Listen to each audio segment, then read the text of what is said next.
ಅಲ್ಲಿ ನಾವು ಹಾಕಿದ್ರಲ್ಲ ನೋಡ್ಕೊಂಡ್ ಬಂದಿದ್ವಿ, ಬಹಳ ಚೆನ್ನಾಗಿದೆ. Kannada hand writing Kannada hand writing super sir, super ಆಗಿರ್ತಾ ಇದ್ದಾನೆ.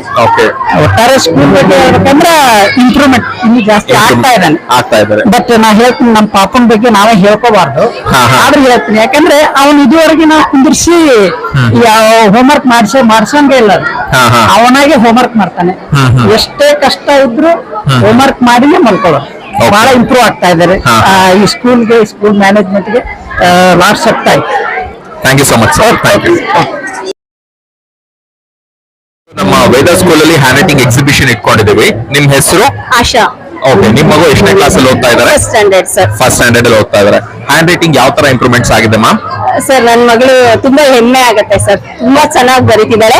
ಹೋದ್ ವರ್ಷನೂ ಪ್ರೈಸ್ ತಗೊಂಡಿದ್ಲು, ಈ ವರ್ಷನೂ ಸೆಲೆಕ್ಟ್ ಆಗಿದ್ದೀನಿ ಅಂತ ಹೇಳಿದ್ದಾಳೆ ಸರ್. ಚೆನ್ನಾಗಿದೆ ಸರ್, ತುಂಬಾ ಖುಷಿ ಆಗತ್ತೆ. ಹಿಂದಿ, ಇಂಗ್ಲಿಷ್, ಕನ್ನಡ ಮೂರು ಚೆನ್ನಾಗಿ ಬರೀತಿದ್ದಾಳೆ.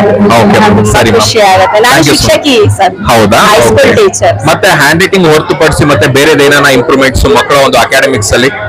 ಸರ್, ಚೆನ್ನಾಗಿದೆ, ಇಂಪ್ರೂವ್ಮೆಂಟ್ಸ್ ಚೆನ್ನಾಗಿದೆ. ವೇದದಲ್ಲಿ ಚೆನ್ನಾಗಿ ಎಲ್ಲಾನು ತರ ಕಲಿಸ್ತಾ ಇದ್ದಾರೆ ಸರ್. ತುಂಬಾ ಖುಷಿ. ಹ್ಯಾಂಡ್ ರೈಟಿಂಗ್ ಬಗ್ಗೆ ಮಾತ್ರ ನಂಗೆ ತುಂಬಾ ಖುಷಿ ಆಗುತ್ತೆ ಸರ್.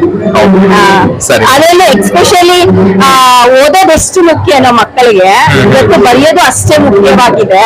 ತುಂಬಾ ಚೆನ್ನಾಗಿದೆ ಸರ್, ಒಳ್ಳೆ ಇದು ಮಕ್ಕಳಲ್ಲಿ. ಸೊ ಈ ಒಂದು ಅವಕಾಶ ಮಾಡಿಕೊಟ್ಟಿದ್ದಕ್ಕೆ ಮ್ಯಾನೇಜ್ಮೆಂಟ್ ಗೆ ನಾವು ಕೃತಜ್ಞತೆಗಳು ಹೇಳ್ಬೇಕು ಸರ್. ಖಂಡಿತ. ನಿಮ್ಗೂ ಕೃತಜ್ಞತೆಗಳು ಸರ್, ಮತ್ತೆ ಮ್ಯಾನೇಜ್ಮೆಂಟ್ಗೂ ಕೃತಜ್ಞತೆಗಳು. Thank you so much. Thank you sir.